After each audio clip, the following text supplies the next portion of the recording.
I don't need to be a genius to know that the last decade, every day, looking at the top of the charts has given me an incredible indication of what's going on out there. There's a direct correlation of what's going on in AI and this app being number one. Makes sense. The one that stands out right away is number 5, Threads. Threads is declining from that hype, but here it is up there. But then you keep going. Shine and Temu, low cost shopping. Okay, e-commerce, number 10. Wow. CapCut being number 10 speaks directly to why I wrote Day Trading Attention. There is art and science to being great at social to really crush. That's interesting. Attention is the number one asset.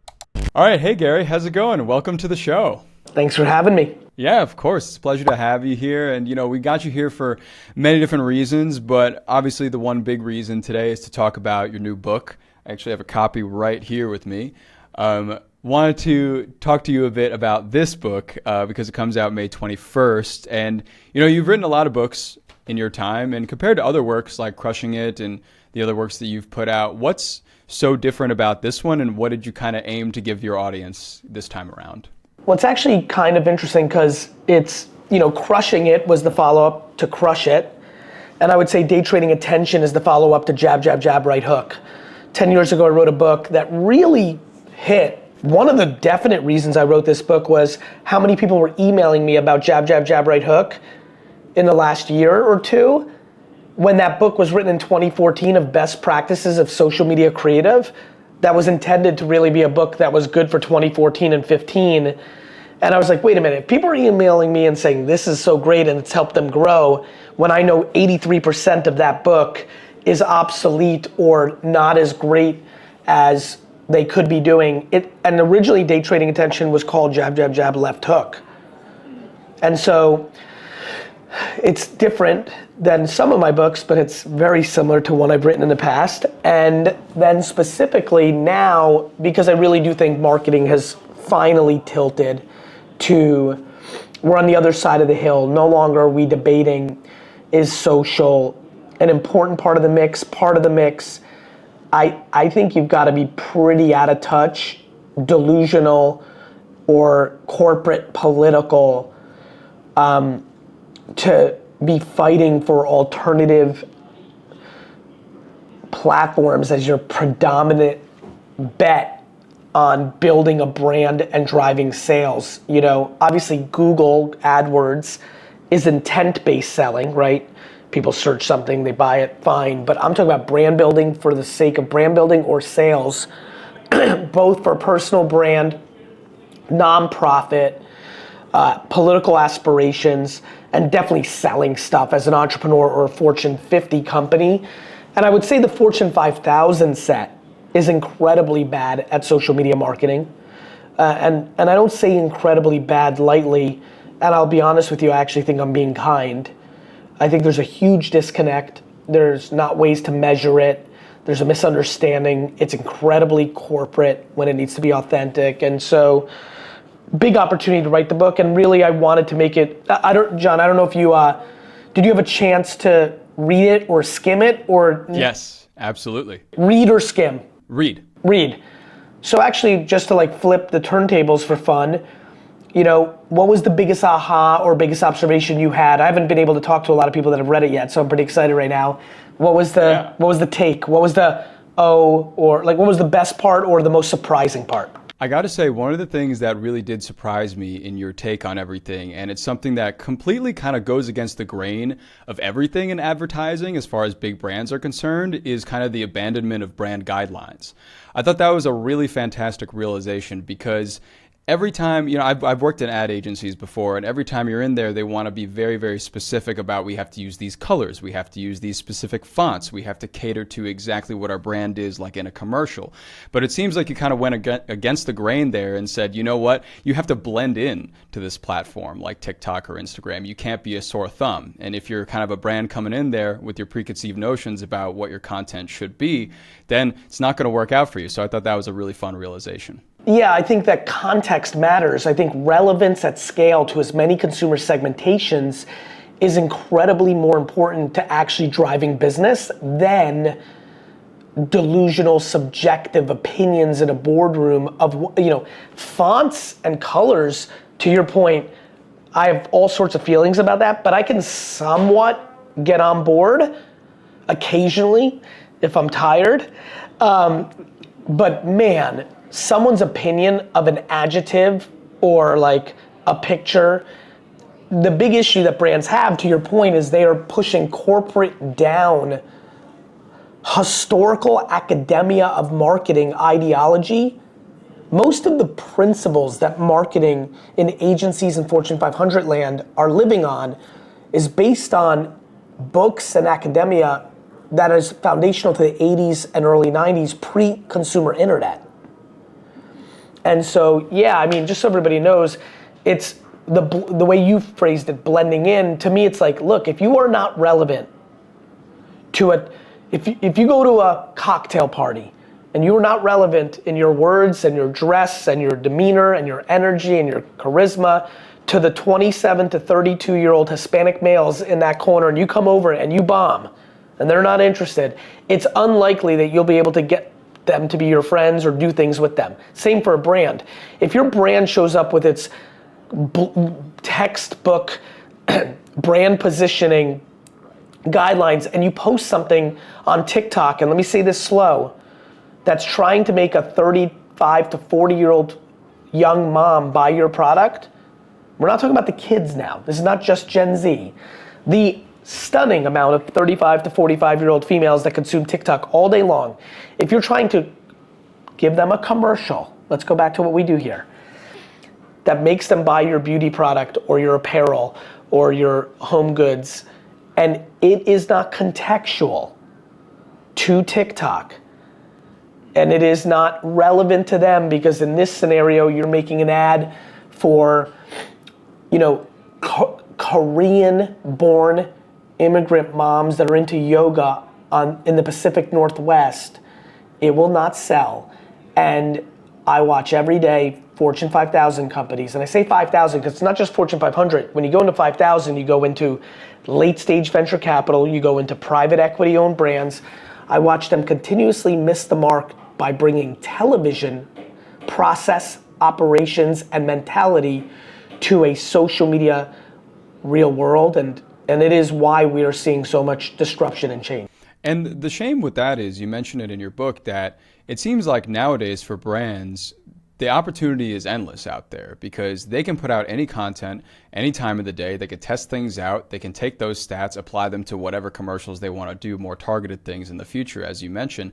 But it is now kind of the best time for brands if they want to get on top of this trend, because as you talked about it too, you have this part of social media now, ever since TikTok, you call it Tiktockification, where you are served things based on what you like and not people you like or people you follow. So has that completely changed the game, and can brands now do whatever they want?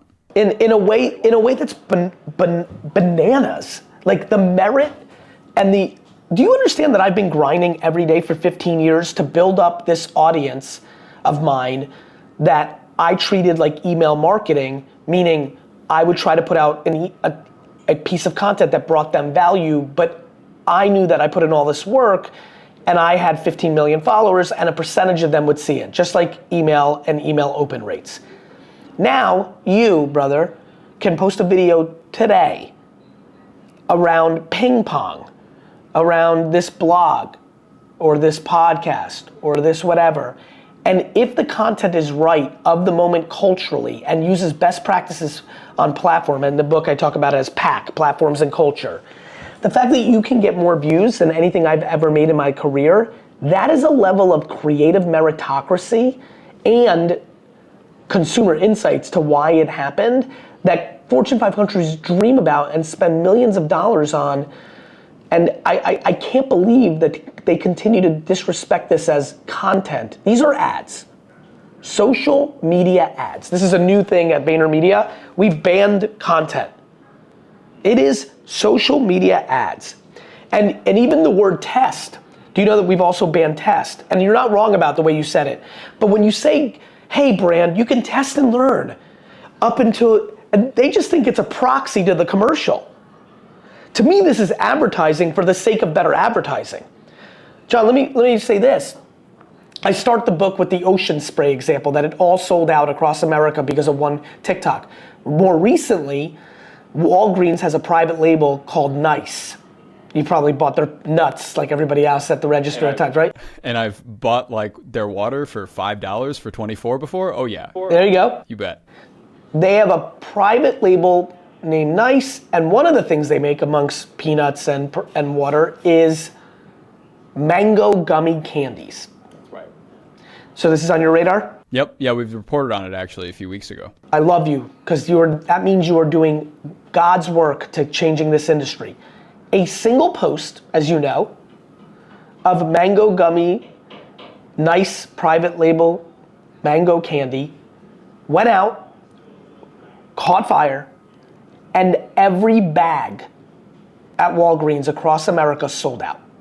So much so that if everybody who's listening right now goes to eBay, opens up the app or their laptop and goes to eBay and types in Nice mango gummies, enter, and then if they know how to use eBay, go to completed items and click, you will see that many people have bought them for a massive arbitrage on the flip because the demand was that significant. A single ad, not even done by an agency or a brand, sold out this product across America in record time, had enormous economic impact, and there is not a single example of a television commercial achieving that in the last 5 years. Yeah, and that's incredibly impressive. It really speaks to the power of social media, the power of the internet as well to kind of carry things, get trends going. And you know, Gary, you mentioned something earlier about you spending 15 years grinding. You're still grinding, I know you are, but there was a time period at the beginning of your career where you were grinding for 7+ years and that was alone, by yourself, doing work, kind of putting it out and producing your own stuff. What was that grind like for 7+ years? Because a lot of creators now are one-stop shops, and this was even much before then. So can you talk a little about that early day? It was enjoyable, right? I was trying to build an internet business and a retail business for my dad's store. To your point, I literally made the signs. When I say I made the signs, I literally, like, an hour of my day every day in my 20s was going around the store making new displays of things I wanted to sell, and then taking out like an 8x10 piece of hard paper and taking a marker and making signs and putting it up and watching consumer behavior and trying to learn how to write emails that made people buy things back in 97, 98, 99, 2000, buying my own Google AdWords, managing, operating early on in my creator career from 2006 to 2013. All of my content I did myself, I filmed it, I put it up, like I wrote every tweet, honestly, it's the days that I most miss. It's fun. I love the journey. I'm at a weird point in my career where now people know me, and that's different. That's a new phenomenon for me, and I'll never do a new business or new venture where it'll be in the dark. And I missed the dark. I missed nobody paying attention to my mad scientist ways and clocking in and clocking out and putting in the work and learning and making mistakes and adjusting and really honing my humility and confidence and balancing those two, and consumers and listening for the opportunity to talk. So much of my career is based on what I say. Most people don't realize most of my day is listening, reading my DMs, watching what's happening, what's trending, seeing mango gummies go viral before it's written about or covered on a great show like this. I pride myself on having my pulse to the beginning of things, and our micro moments, viral moments, actually previews of macro consumer trends. I'm gonna say that really slow one more time, because I think this could be the one sentence that brings value to senior marketers that are listening. Can a micro viral moment be the beginning of a macro consumer trend? These are things I really care about. And so back, what was it like? It was the best, especially because I was building it for my father, right? I was very obsessed, probably unhealthy, obsessed in giving back to my parents, bringing us from the Soviet Union to America. I put my parents on a pedestal. They're my best friends. I love them the most.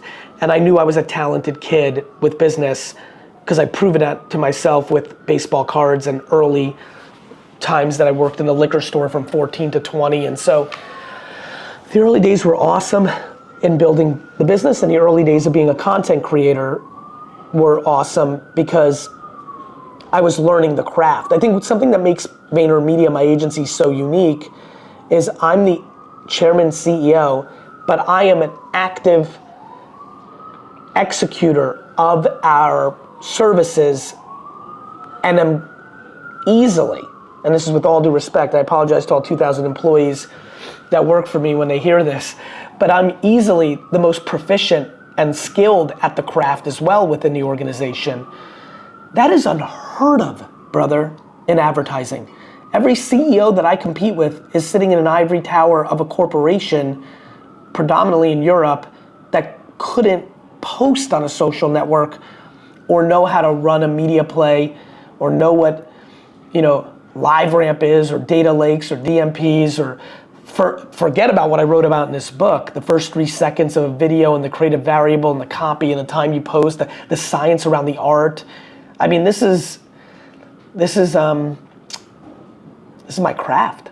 Yeah, and you do really immerse yourself in your craft. You talked about listening, and that's something you also mentioned in the book a lot, is that people have asked you, for example, everybody knows you're an early investor in Tumblr and Facebook and Twitter. So I imagine a lot of people ask you to predict what they should invest in, what they should be doing next. But in reality, you say what they should be doing is listening. So how do you listen, and how do you prescribe people to listen nowadays in social? Just spend time on the platforms, or is it more than that? It's a little bit more than that, but not much, brother. To your point, the point that you were making earlier for everyone who's listening, everyone's like, man, you saw around corners. I'm like, nah, I was just walking, on the actual street. And then I would turn on the corner and I'm like, oh, there it is, the trash can or the alley cat or a painting. And so I'm a practitioner. And I think that's a huge factor in marketing. I think the industry is filled with pontificators and corporate animals. I'm a practitioner. And so when I say listen, I'll give you an example. I'll do it right here on the spot. I'm going to my phone, I'm opening an app, I'm going to the app store, I'm going to search, right? This is all happening in real time. I didn't get a chance to do it this morning. Usually I try to do it, but I didn't, so this will be fun. I am scrolling top free apps. Number 1, ChatGPT. Okay, I don't need to be a genius to know that the last decade, every day, looking at the top of the charts has given me an incredible indication of what's going on out there. ChatGPT, I would like to think most people know what that is that are listening. As you can imagine, there's a direct correlation of what's going on in AI and this app being number 1. Makes sense to me, right? Makes sense. The one that stands out right away is number 5, Threads on Instagram. I'm feeling Threads is declining, obviously from that hype, but here it is up there. I'm like, ooh, was there an update today? Is there something going on? I have to look a little bit deeper, right? But then you keep going, right? The fact that Shine and Temu, right? Low cost shopping, so shopping, okay, e-commerce, CapCut, number 10, wow. Editing literally CapCut being number 10 speaks directly to why I wrote jab, excuse me, I almost did it, that's funny, but why I wrote Day Trading Attention. We are in the moment now where people are realizing there is art and science to being great at social, to really crush. That's interesting, right? I keep going, but what I'm really looking for, just so everyone knows, is I'm gonna scroll a little bit lower. I'm actually gonna go to 150, just to see, real quick, for the phone, or actually I'm gonna go down even further. At 200, so I'm at 200, and I'm going up now, right? And banned, app for all groups, 197. And this is to keep all your groups organized. I'm like, oh, this looks like group chat. What's this? So this is something that I now is on my radar. Now, if for a month I see banned go from 197 to 44, well, it's time to download it and really play. And that's why I saw Musical.ly so early on. And that's why I saw Snapchat so early on. And so you're really looking at these things to understand what's popping. I also see Domino's and Alexa, and I see, Wingstop, 191. There's a direct correlation to this data of what's going on, right? WNBA, 172. I don't think anyone's gonna be confused here. The WNBA is hotter today than it was 24 months ago. Crumble, the cookie app at 170, kudos to them. That's interesting. And so what you're seeing is, I'm kind of giving you how my brain works. I'm paying attention to what is happening. That's one of the places I may go. Trending topics. There's an app called Break the Web that I've been using lately that just kind of aggregates the news, almost like trending topics that we would look at for Twitter and X. It was very big for me for a long time. This is doing it for the whole web, right? I see Bridgerton recap. I see Supreme Court. I see Blake Lively. I click on Blake Lively. Stars in a new movie. Now I know, right now, I didn't know this a second ago, that Blake Lively and Colleen Hoover, this is very fun to say for everyone to listen. The reason I tend to know a lot of stuff about emerging consumer segmentations and consumer trends is because I spend the time putting in the work to try to know. AKA, for a lot of people that are listening in ad land, I am a strategist. But I'm not a strategist that goes to Reddit and takes I'm all over the place. I'm absolutely everywhere, as many places as I can. And whether that's Reddit or Instagram or TikTok, and I'm staying curious. I'm looking at the podcast top 100, 200. I'm looking at the apps top 100, 200. I'm reading people's comments. I'm just kind of in it. Yeah. And that's a great place to be. It's important to keep your finger on the pulse. And I think for, as you mentioned, as a CEO and founder of a company, to just be that on top of it, that's very unique. And I feel like that's why. My big thing here, brother, is why wouldn't you be? It's the customer. People are like, Gary, I don't have time for this. I'm like, what are you spending your time on? If you're not spending your time on trying to understand what humans care about, if I'm putting on my professional hat, so that you can then have an opportunity to make it relevant to them, what are you spending your time on? What are you spending your time on if you're not paying attention to what's going on in the world so you can be a better parent, a better sibling, a better, even little silly stuff, a better dinner date? What are you doing? Yeah, right. Be informed. You should be informed. And something that you did mention in your book is after getting informed, right? After knowing who you're trying to reach, what you're going to do. Now, talk to me about actually producing the content. So there's a lot of social media platforms out there. Everybody knows, you got your YouTube, you got your TikTok, you got your X, you got your Instagram. And it's mainly told, I feel like everybody should be diversifying the kind of content they put on each platform, but not everybody does that because they don't feel like it, or maybe they produce this one content and, you might as well just put it everywhere and see what sticks. What is your advice for kind of diversifying each piece of content for each platform? I think you can take the same video and post it everywhere, but I highly recommend that if you're posting on LinkedIn and you're posting on TikTok, let's think about those two places, and you're posting the same video, at bare minimum, and I do this a lot, because this would be my bare minimum move in this scenario. At bare minimum, please change the copy completely to support the platform. Good news, copywriters, your copy is required in these environments. You really need to figure out where and what the audience is thinking about, and that's how I would attack it. Now, my preference is that you would change the thumbnail, the first 3 seconds, the hook, along with the copy. And I think as you get more advanced and you allocate more dollars to it, you should. But that's how I think about platform strategy, and how to get more content out into the world. More platforms, more platforms, more platforms. And then more different pieces of creative. The big issue right now for a lot of people listening is on brand or tone of voice means they want their grid to aesthetically look the same. So not only do you need platform strategy, but you need within platform strategy, hence how I structured the book.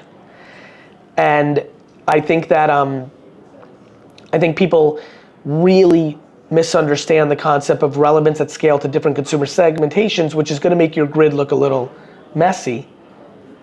But that's good because it means you're actually creating relevance with more consumers. Yeah, and you've also talked about today, even in the past 20 minutes, you talked about how important that first 3 seconds is, that hook to kind of get people to watch your content. Why is it important? Why is it valuable to them? I think value is something that you really like to hit on, which is super important.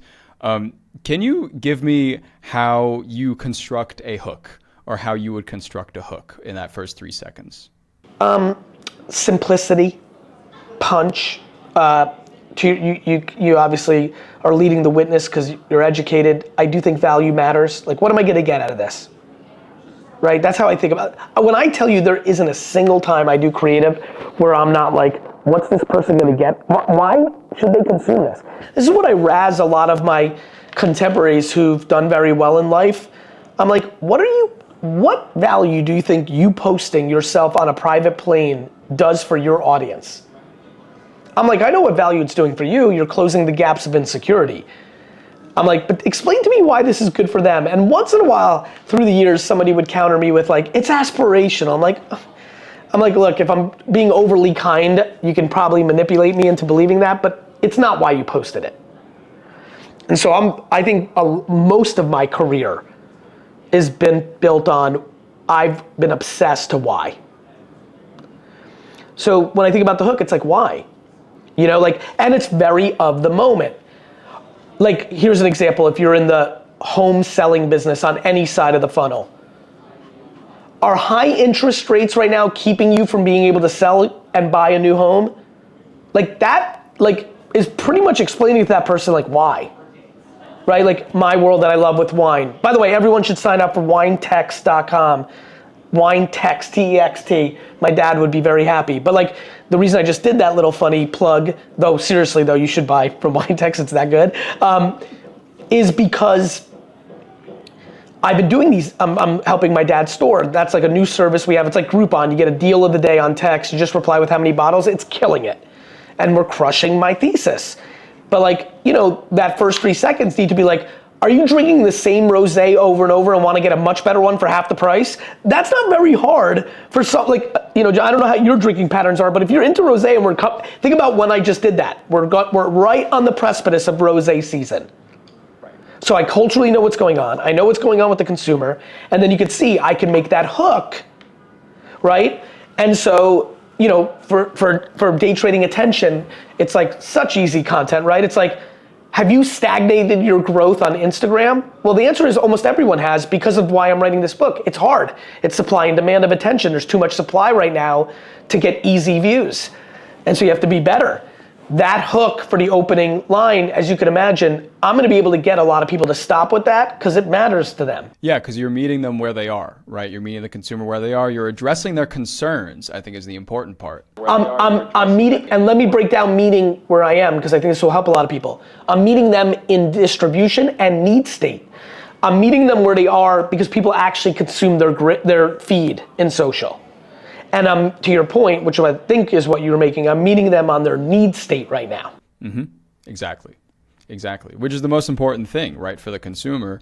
And, you know, you talk about, at least one part of your book, you kind of talked about quality versus quantity, and everybody's kind of always having that argument these days with social, right? Because you should put out more content, and that sometimes will sacrifice the quality. And it seems like your idea is to do both, right? Put out more content that is better. At any point, do you think creators can be oversaturating markets? No. Let me help creators right now.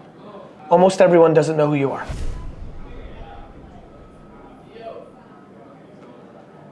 Powerful silence after that. I wanted that to really settle in for everyone. When creators come in here who have like 51,000 followers, and they're like, Gary, you know, I don't want to be overexposed. I'm like, brother, good news. No one knows who the hell you are. Bro, I go to airports, I get stopped 13 times for selfies. It's profoundly a lot. It's a lot, but it's 13, 4,000 people walk by me. Do you know what I mean? You make a good point.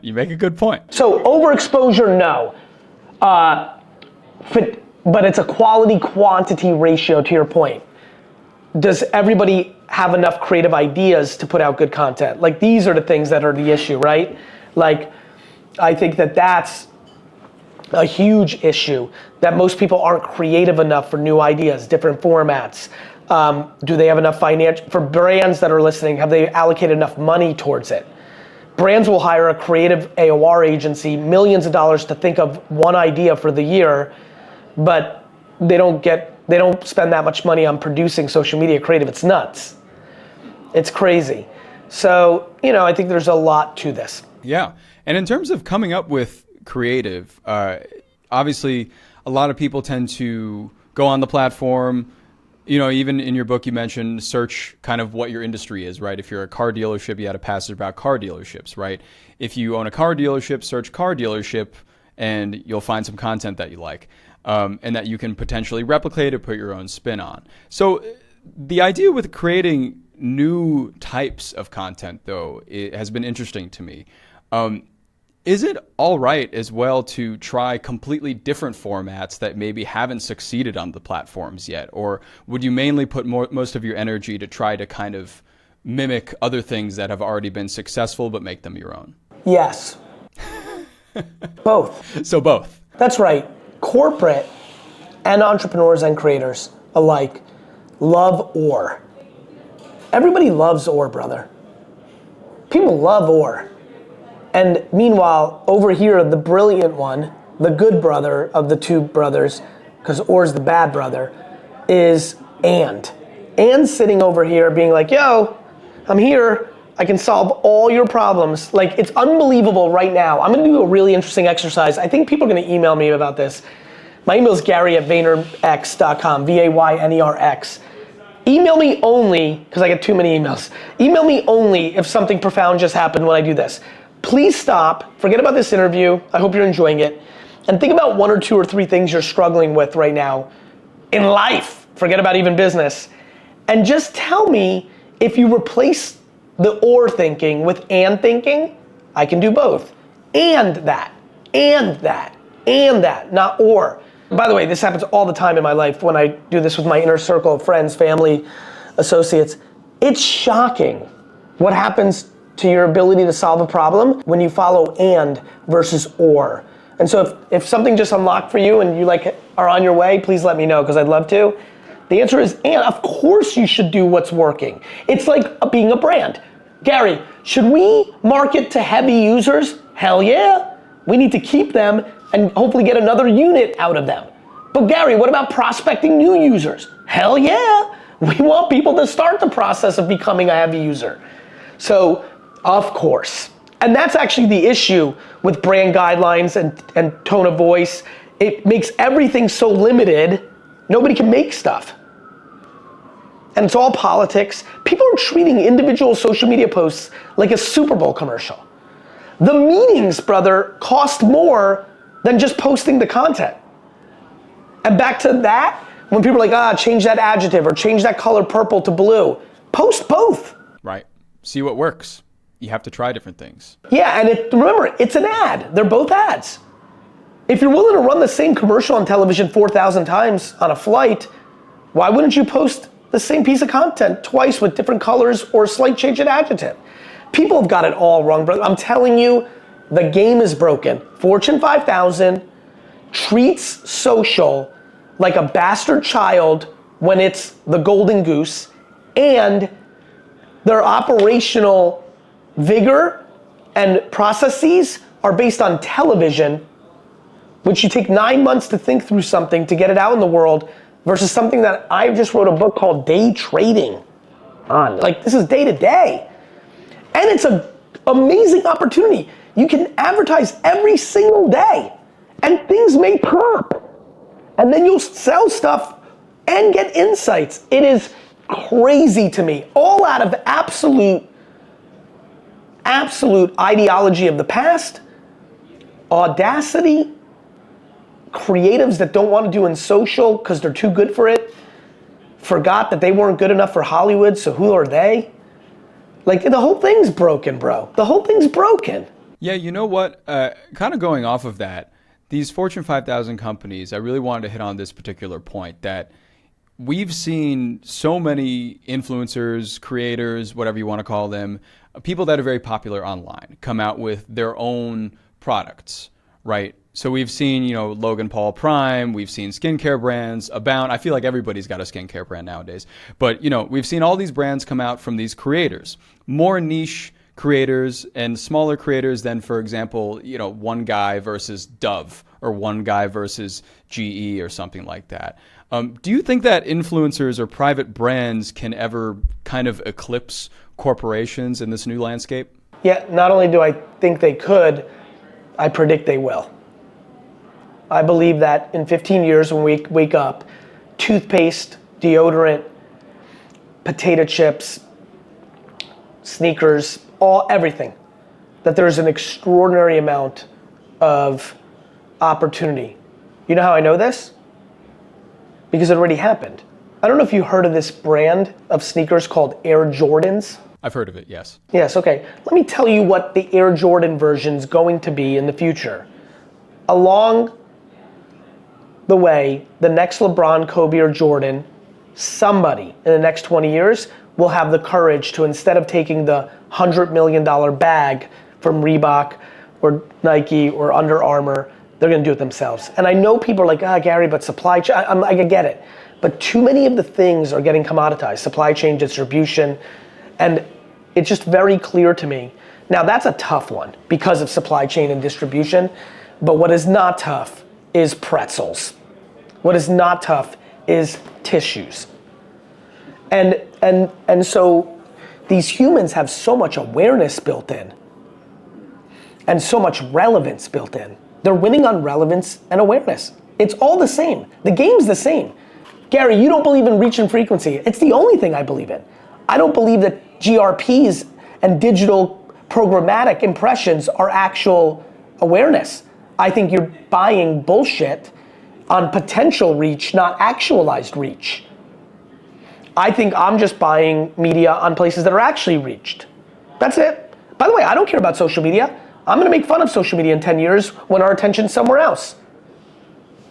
I used to love email and banner ads. Brother, when you were a baby, what year were you born? 1994.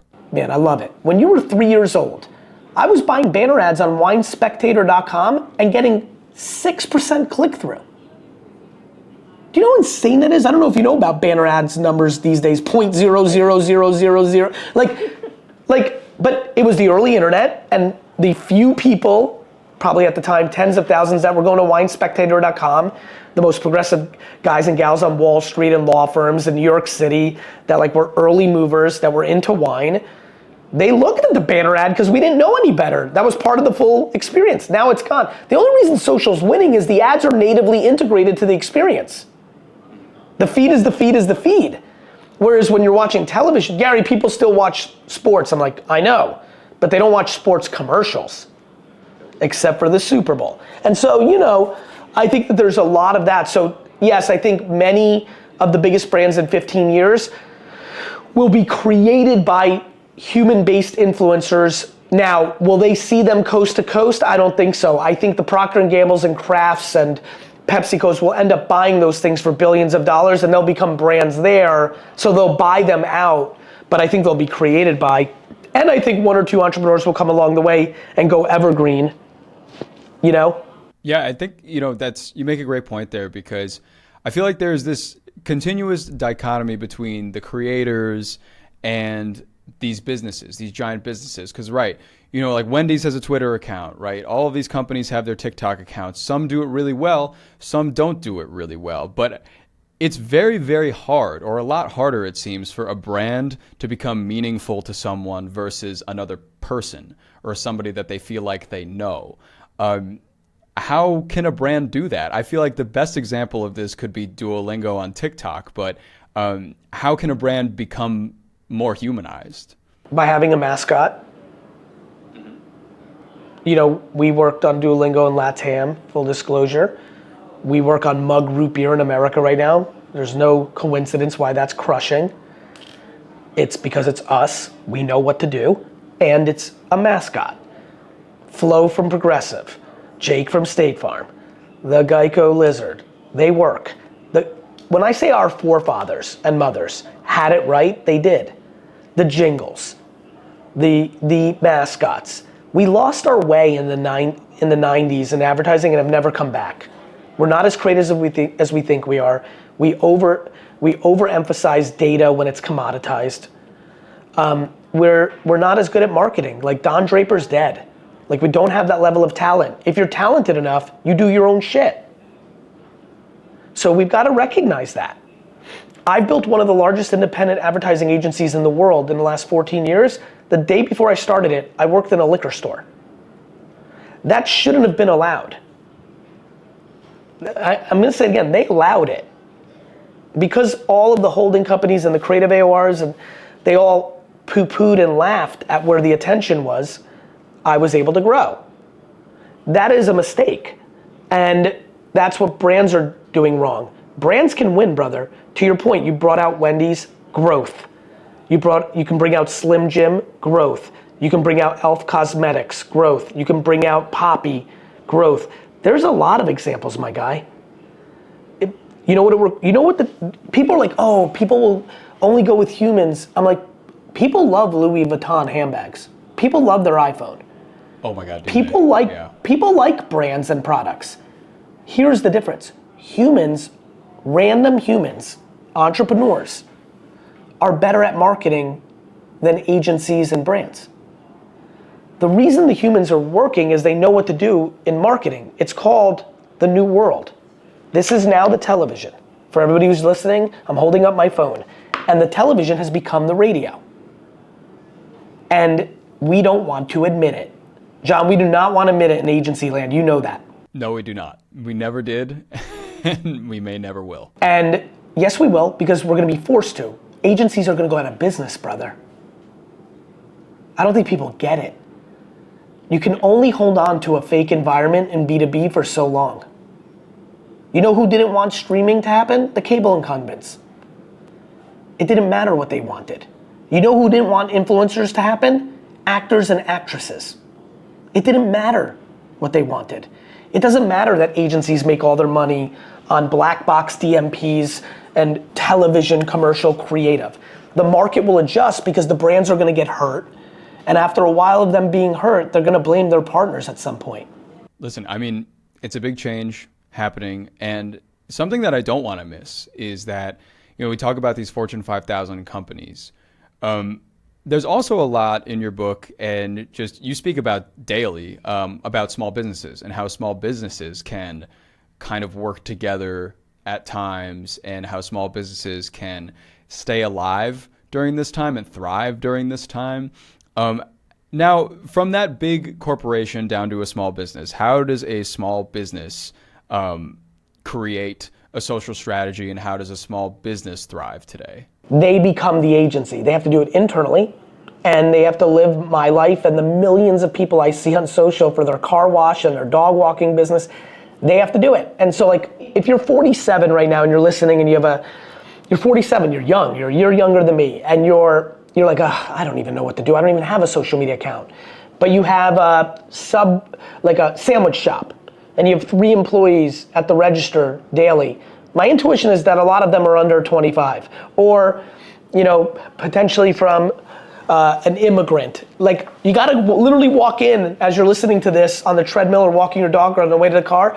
You gotta walk into the store and be like, any of you wanna make organic social media content for our business? Like, you gotta start making it.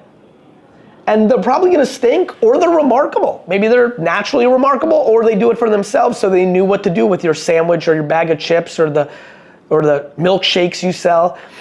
And so what do? They take their resources and they make creative at scale to the best of their ability. And that's why I love books. This is no bullshit, John. Somebody in my company who's very smart goes, I love the book. I gotta be frank with you, I'm a little bit concerned. I said, about what? They said, it feels like you're giving our agency's secrets away to everyone. And I said, yes, we may be ahead of people right now, but it's not like, John, for you, it's a little bit deeper. I'm sure you had, when you were reading, you're like, oh, that's interesting. Oh, aha. Oh, shit, that's why. So, but I'm not gonna be able to hold on to that information forever. That's why I'm so intellectually generous. Like, if I could keep it forever as a secret sauce, I would make the Big Mac too and never tell anyone, but it's not gonna play out that way anyway. So I'd rather actually build relationships and karma and value for the world, even quote unquote my competitors. What I said to this executive was, we don't compete with anyone. There's no agency taking our business. There'll be incredible agencies that beat us in pitches and things of that nature, and that's wonderful. That's just, we weren't good enough, or they were remarkable, or the person making the subjective call wasn't ready for what we do. But nobody's taking away from us. We're taking away from ourselves. If we're good, we're good. And so I think that why I'm so excited and why I write books is for $28 or $20 or whatever this ends up being on Amazon, a small business owner literally gets the blueprint, literally. And the resources, back to your question, will be down to normally just themselves or the employees they have, Or if they're a bigger small business, they can hire someone to do it, and that's the game. And you know, I appreciate you bringing up that concern from your employee who said that you're giving away secrets. And you know, because a concern that I would have actually writing a book like this that talks about the social media landscape and how you can be a part of it and what you can do very eloquently, may I add. The only thing that I would be concerned about is that in a year it would be completely different. Like writing a book in 2023, putting out a book in 2024, in 2026. I mean, everything could be completely topsy-turvy. You'll love this. Not everything, but certain things are already different. By the way, I wish I could have backed up the ocean spray starting to this book with the mango gummies part. It would have made the book better. I would have given you 2 examples of sellout from one social media post. So, of course, things will change. But minimally, first of all, and I hope you captured this, I wrote it in a manner that will allow people to create the macro strategy framework. And that won't change if things that I see coming, like Vine coming back and it being good, like I didn't get a chance to tell you what best practices on Vine are in this book. So that will be missing. So to your point, every day that the book is alive, it has the potential and likelihood of being a little less relevant. On the flip side, I'm pretty fortunate. We are so, and I am so ahead of the masses on this, including anybody and everybody in Madison Avenue marketing, that there's gonna be a lot of value in the upfront, right? I mean, there's gonna be me breaking down. Did you do any of the QR codes? Like, did you actually like look at? Yeah, I did. That was really fun. I've never seen that in a book before, actually. Yeah, so everybody, I put QR codes to the posts that I was talking about in the book. You know, my belief is that if for someone who's incentivized to be great at this, they're gonna do one case study in the book, one QR code, one reading what I had to say about it and be like, oh, okay. And then like literally be better the next day. And all of a sudden, instead of getting 4,000 views per their videos, get 8,000. And that feels incredible. And so I think there'll be more than enough value for the $28 for everybody who reads it, from a creator, an influencer, a small business, an executive. I mean, talk a lot about LinkedIn. One of the people that should definitely be buying this book are people that are in jobs that are not fulfilling them. If they get good at LinkedIn, they're gonna get new job offers. Right. And that's how you do it. So, and I completely agree. And also, you know, with that said, you did say before that agencies will have a tough time at some point, right? What does the future look like at VaynerMedia, VaynerX to you? Where are you guys going? What's next? Overall or in an AI environment? Oh, overall, but maybe hit on the AI environment too. I'd love to hear that. Yeah, I think, you know, we are remarkable at content creation at low cost that is high value. You know, obviously we're gonna integrate those kind of tools and everybody's gonna get better and better at that, and so we have to stay on top of that, so I pay attention to that. In the macro, man, I really think I'm gonna build the largest independent advertising agency in the world. I'm getting dangerously close as it is. Wide and Kennedy's out there doing its thing, big shout out. But like, we're really ambitious over here. You know, one thing I will say, and I'm very proud of this, one thing I can easily predict, and I hate predicting, I believe that in 15 years, I will be, you know, 60, you know, what am I turning for? 63, 62, depending on the timing. And I'm gonna poke my head up and be like, wait a minute. 13 of the Fortune 500 CMOs came up as a kid at Vayner? This is remarkable. That to me, I gotta tell you, brother, I say that for 2 reasons. One, for all the leaders here, nothing should be at the top of your list more than the people that work with you and for you to have success, whether in your or outside of your organization. And 2, I say it because I can't wait to clip this in 15 years and split screen it and say I told you. Because what I do know right now is, and this is a real plea, actually this is a huge plea to anybody who's 40 to 50, maybe even 35 to 55 in marketing right now, either on the holding company agency side or in a corporation. Please don't put your head in the sand to what's going on. This is about to devour the whole industry. What happened in streaming to regular TV and cable is about to happen in advertising. And Vayner and I will benefit, but there's so much more room than just us to benefit from it. We're a pimple on the ass. So many of you can really change your career trajectory, but you've got to get good at where attention really is and what creative is required to fill that attention to make the action of the buy, whatever the buy represents, the donation, the vote, the consideration to do something. It's just imperative, and I just think people are mailing it in and they think they're gonna be okay because they know programmatic or Google or, I don't know. I'm just shocked that people are willing to let this tornado take them up. And you know, to kind of end with this, I feel like you mentioned AI before, and AI becoming, I mean, there's a lot of stuff happening with AI today, obviously. At the time of recording, GPT 4.0 just came out. Everybody's kind of in a tailspin about that. But with AI kind of being on the forefront, with, I don't know, a potential TikTok ban looming, probably going to take a while, but if that happens. But TikTok as well is advertising content that is made with AI, for example, nowadays. So where do you see social media going if AI content starts to flood the platforms and has a situation there? I mean, there's plenty of content now flooding. Like, I'm not worried about content flooding. I'm worried about people outflanking the commodity. So I'm gonna say this nice and slow. When, not if. When the platforms themselves are helping you generate the creative, because it's their algorithms. And it's gonna help you create content that's gonna do well on the platform. Midjourney doesn't know what the hell's going inside of Meta's pipes, but Meta does. Midjourney's the commodity, not Meta. Right? But what happens when everybody's using that? All of a sudden, you know this, you've seen this because you pay attention. There's like a trend of what content works. I started the trend of like chopping up your podcast into 1,000 pieces, but then now everyone does. Like, I've got a lot of offsprings. There's a lot of my kids out there, you know? But then I have to adjust. And so when the content is commoditized because everyone's doing it, it means the content by nature won't be as effective as we want it to be. And that's what gets into prompt engineering, and that's what gets into creative thinking and critical thinking and strategy.